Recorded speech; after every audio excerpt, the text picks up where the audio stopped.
Crime से जुड़े movies या टीवी शोज़ अपने आप में काफ़ी सस्पेंसफुल होते हैं, लेकिन जब वो असल ज़िंदगी के क्राइम स्टोरीज पर बनते हैं तो कई अलग ही लेवल पर पहुंच जाते हैं। खासकर वो मूवीज़ और टीवी शोज़ जो असल ज़िंदगी के अनसॉल्व्ड यानी अनसुलझे कत्लों पर आधारित हो। जैक द रिपर और ज़ोडिएक किलर्स जैसे सीरियल किलर्स पर तो अनगिनत मूवी, टीवी शोज़ और किताबें लिखी गई है। ये सिर्फ डरावना सीरियल किलिंग नहीं है। सच पूछिए तो डरावनी बात तो ये है कि खूनी कभी पकड़े ही नहीं गए। आज हम कुछ ऐसे ही मूवीज़ और टीवी शोज़ के बारे में देखेंगे जो अनसॉल्व्ड मर्डर्स पर आधारित है। अगर आप इनमें से कोई मूवी देखे हैं तो याद रखें कि असल ज़िंदगी में वो खूनी आज भी नहीं पकड़ा गया है। कुछ केसेस में तो वो हमारे बीच आज़ाद घूम रहा है। 2006 का द हिल्स हैव आइज 1997 का ओरिजिनल मूवी और 2006 में बनी दोनों मूवीज में हमें दिखाया जाता है कि एक अमेरिकन परिवार परमाणु बंजर भूमि यानी एटॉमिक वेस्टलैंड में फंस जाता है, जहां कोई इंसान नहीं रहता। फिर इंसानी मांस खाने वाले ग्रुप इनका शिकार करना शुरू करता है। जिसने भी ये मूवी देखी है उन्हें पता ही है कि एक एक सीन कितना खौफनाक है इसका। अब इसे और खौफनाक बनाता है इसका असलियत, मेरा मतलब है ये फिल्म रियल लाइफ से इंस्पायर्ड है। The hills have eyes Scotland का सबसे खौफनाक नरभक्षक सॉनी बीन पर आधारित है। अलेक्जेंडर सॉनी बीन एक 48 लोगों के ग्रुप का लीडर था, जो लोग 25 साल में 1000 से ज्यादा लोगों को मार कर खाया। डेल्फिन लालॉरिन अमेरिकन हॉरर स्टोरी कॉवेन, ये है एक क्रूर गुलाम की मालकिन की जो अपने स्लेव्स को यानी गुलामों को अकल्पनीय तरीके से टॉर्चर करती थी। इन मैडम ने एक ब्यूटी क्रीम बनाया था। इसमें क्या बड़ी बात है, नहीं, वो बाम उसने गुलामों की फ्रेश पैनक्रियाज से बनाया था। बिल्कुल फ्रेश, मरने के बाद तो फ्रेश नहीं रहते।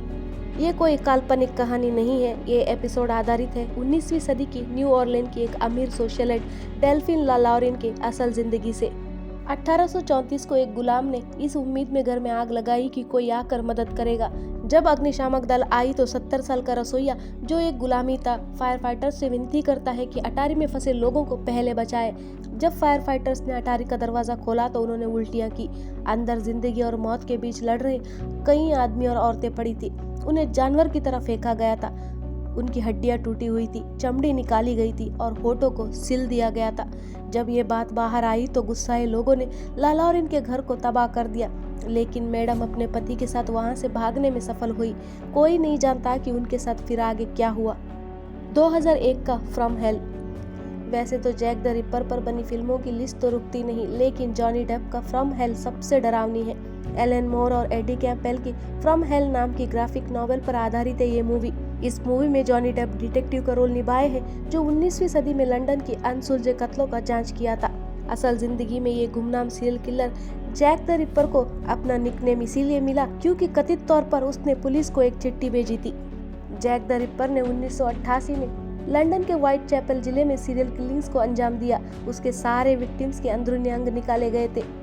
द एक्समैन कॉमिक 2013 का American horror story covens Axeman New Orleans के एक्समैन पर आधारित है।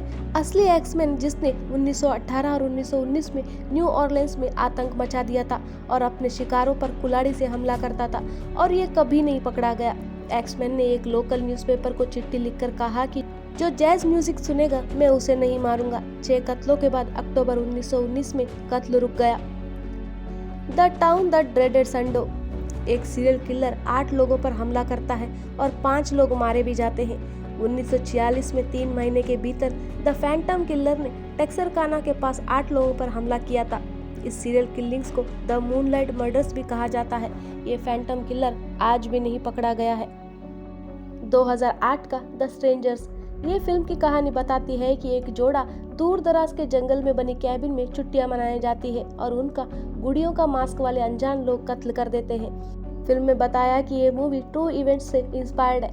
ये मूवी 1981 के कैडी मर्डर से इंस्पायर्ड है, जहां 4 लोगों का बहुत ही बर्बरता से कत्ल हुआ था और ये कत्ल कभी सॉल्व नहीं हुआ।